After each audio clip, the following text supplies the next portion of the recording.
Hallo zusammen, willkommen zu einem weiteren Video auf diesem Kanal.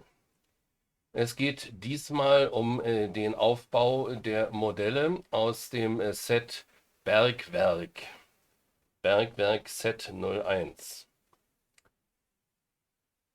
Ich habe hier einmal geöffnet die Demo-Anlage, die mit diesem Set mitgeliefert wird. Auf der sind zunächst einmal aufgestellt alle im Set enthaltenen Modelle. Und ich möchte jetzt hier einmal in aller Kürze zeigen, wie man diese Modelle verwendet. Insbesondere diese große Immobilie hier, einen Würfel, von dem man nur die Innenseiten sieht. Von außen sieht man die Flächen dieses Würfels also nicht, nur die jeweiligen Innenseiten. Wenn man sich in dem Würfel befindet, dann sieht man die äußere Umgebung nicht mehr. Dieser Würfel erfüllt hier einen besonderen Zweck, nämlich das Innere eines Berges darzustellen, in dem sich letztlich das Bergwerk, die Stollenanlage, befindet. Denn bei EEP ist es so, dass normalerweise unter der Anlagenoberfläche, die man ja mit EEP beliebig gestalten kann, zum Beispiel auch mit so einem Bergabhang, sich zunächst einmal nichts befindet. Außer hier in dem Falle dieser Demo-Anlage nun schon ein Aufbau eines Teils der Modelle, die in dem Set enthalten sind. Ich habe hier sozusagen diese Demo-Anlage etwas zurückgebaut, indem ich einmal dieses Bergelement, diese Immobilie hier, entfernt habe. Der Aufbau beginnt in der Regel damit, dass man so eine Landschaft gestaltet, zum Beispiel mit so einem Abhang, und sich dann hier eines der Modelle auswählt mit dem sogenannten Mundloch, quasi der, ich nenne es jetzt mal nicht so in der Fachsprache der Bergmänner, mit der Tunneleinfahrt oder Schachteinfahrt oder in dem Falle Stolleneinfahrt.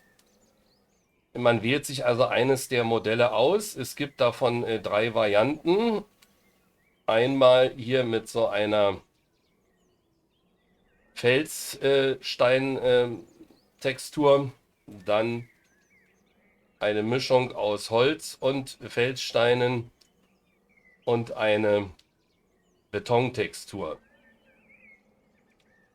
Und dann gibt es diese Modelle jeweils in einer Variante, das gilt übrigens für alle Modelle in dem Set, jeweils in einer Variante mit Gleis im Gleisobjekt, mit sichtbarem Gleis im Gleisobjekt, so wie hier sichtbar das Gleis.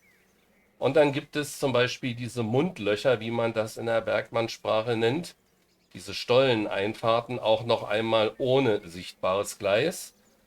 Und dasselbe bzw. das gleiche gibt es dann auch bei den Gleisobjekten, also bei den eigentlichen Stollenteilen.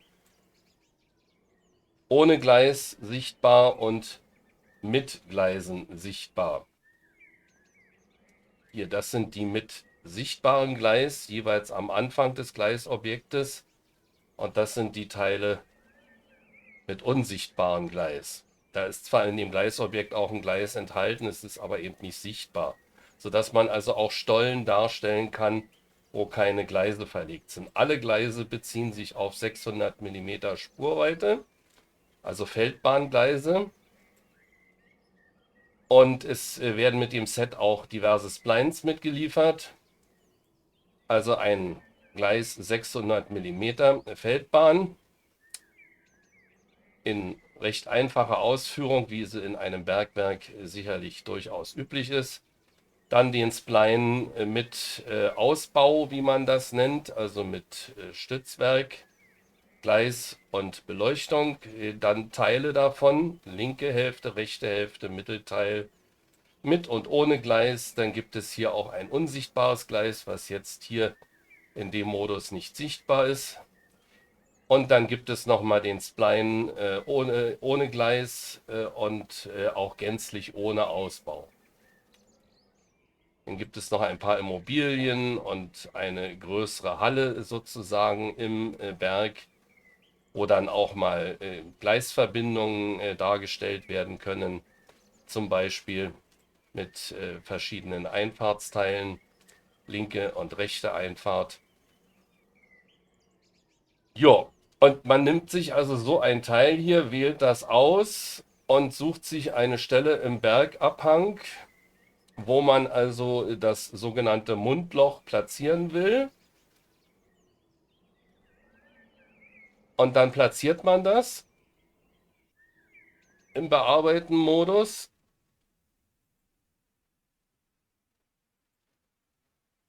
Das ist jetzt erstmal das Berginnere, was hier platziert wird. Das ist also dieser große schwarze Würfel. Den verschiebt man dann unter die Geländeoberfläche. Und im weiteren Verlauf des Aufbaus platziert man dann noch dieses Mundloch und schafft sich mit der üblichen Tunneltextur einen Einblick ins Bergesinnere.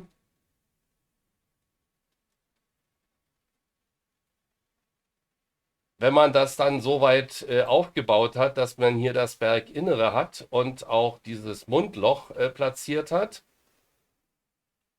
dann nimmt man sich das Gelände hier vor dem Mundloch mit diesem Stempelwerkzeug und nicht zu großer Größeneinstellung nimmt man sich mal die Geländehöhe hier vor dem Mundloch, wo also hier schon jetzt auf dieser Demoanlage schon ein Gleis verlegt ist, was da aus dem Bergesinneren herauskommt, nimmt sich die Geländehöhe und geht hier in etwa hinter dem Mundloch auf der Höhe und senkt das Gelände hier entsprechend ab mit dem Stempelwerkzeug und zwar auf die Höhe vor dem Mundloch. Und wenn man das soweit getan hat, wie jetzt hier ersichtlich, dann sieht man hier auch, wie so langsam das erscheint, was ich hier auf der Demoanlage schon mal aufgebaut habe im Bergesinneren.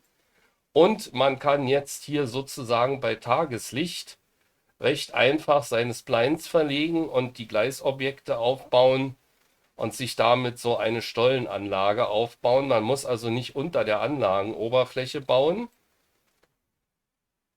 Und wenn man das alles soweit fertiggestellt hat, dann nimmt man sich wieder das Stempelwerkzeug hier, greift sich hier oben die Höhe ab und schließt das Ganze wieder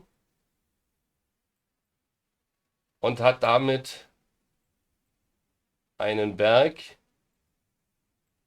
in dessen Inneren sich dieser große Würfel hier befindet, der übrigens hier verkleinert aufgebaut ist. Das ist ja eine Immobilie, die man skalieren kann. Die findet sich also in dem eigentlichen Set wesentlich größer im Originalzustand. Es ist hier gesperrt, muss es also erstmal entsperren. Und wenn man sich dann die Objekteigenschaften ansieht, dann sieht man, dass auf dieser Demoanlage, die mit dem Set mitgeliefert wird, dieser Immobilienwürfel hier aufgebaut ist mit einer Skalierung von 0,5. Wenn ich den also in seinen Ausgangszustand versetze, dann ist dieser Würfel so groß, dass er hier praktisch die halbe Anlage füllt. Man sieht also, wie groß dieser Würfel eigentlich ist. Den zieht man sich dann entsprechend mit Verschieben so auf die Anlage, dass er da passt. Man kann ihn natürlich auch größer skalieren, wenn man also ein größeres Berginneres braucht. Aber hier für die Demonstration der Modelle, die im Set enthalten sind, habe ich also dieses Teil hier mal auf 0,5 skaliert. und es dort oben auf den Berg gestellt, damit man sieht, welche Teile alle in dem Set enthalten sind, wenn man diese Demo-Anlage öffnet. Und hier sieht man mal von der Seite, wie man auch in den Berg hineinschauen kann, wenn man sich quasi auf die Rückseite der Anlage begibt. Dort habe ich einfach den hohen Anlagenrand mit einer Tunneltextur versehen, und zwar über die gesamte Fläche sozusagen, die Rückseite der Anlage durchsichtig gemacht und kann dann von hinten sozusagen in den Berg hineinschauen und sehe hier auch, dass da oben noch ein Loch verblieben ist von der Geländeabsenkung, die ich da eben gemacht habe. Wenn ich das auch noch schließe, dann verschwindet hier diese Delle sozusagen. Also machen wir mal das auch noch zu, dann haben wir den Ursprungszustand wiederhergestellt. Und dann können wir von innen in die Anlage hineinschauen und sehen hier das, was wir aufgebaut haben an Stollenanlage. Das kann man natürlich auch ganz anders aufbauen. Dazu sind ja die Bauteile nun vorhanden, auch die Splines, womit man also den Verlauf des Stollens auch so gebogen hier darstellen kann. Man kann das auch in der Höhe biegen, also Steigungen und Gefälle in den Stollen einbauen. Und es gibt auch einen Stollenabschluss mit einem Prellbock jeweils. Das ist hier jetzt noch nicht ersichtlich, weil hier kein Spline mit einem Prellbock ist. Aber ich kann es oben nochmal zeigen an dem Spline-Stück, was hier liegt auf der Oberfläche der Demo-Anlage. Hier sieht man auch mal von innen, von hinten sozusagen diesen Stollenmund, diese Teile.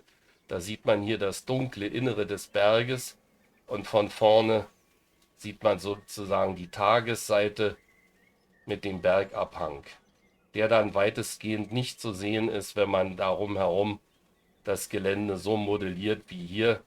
Dann bleibt davon nur ein relativ kleiner Teil zu sehen. Im Übrigen ist das dann ein Bergabhang oder ein kleines Tal, ein kleines Seitental, wo sich dieser Stollenmund befindet. Und nochmal zu dem Prellbock. Den sieht man hier an diesem Spline zum Beispiel, an diesem Stollenspline. Da gibt es hier einen kleinen Prellbock aus Holz, ganz schlicht im Bergwerk halt. Eine Lampe zur Beleuchtung und am Ende dann auch eine Felswand, und das restliche Stück Gleis ist auch entsprechend abgedeckt. Es werden noch ein paar Immobilienteile mitgeliefert, mit denen man sich dann auch im Stollen bei gegebenen Fällen, Sonderfällen, dann auch einzelne Streben, Stützen und Teile des Verbaus selbst aufstellen kann und auch mal so eine Lampe aufhängen kann, so eine Beleuchtung.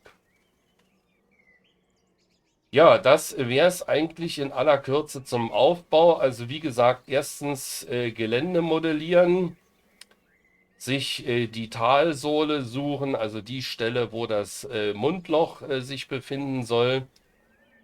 Und dort zunächst einmal dieses Teil auswählen mit dem Mundloch, je nach gewünschter Ausführungsart, platzieren und dann auch unter der Anlagenoberfläche etwas hinter diesem Mundloch. Das hat ja hier eine gewisse Tiefe, wie es in den Berg hineinragt. Da muss man dann sehen, wie man mit dem Bergabhang hinkommt, dass man das entsprechend einbaut. So ähnlich wie ein Tunnelportal halt.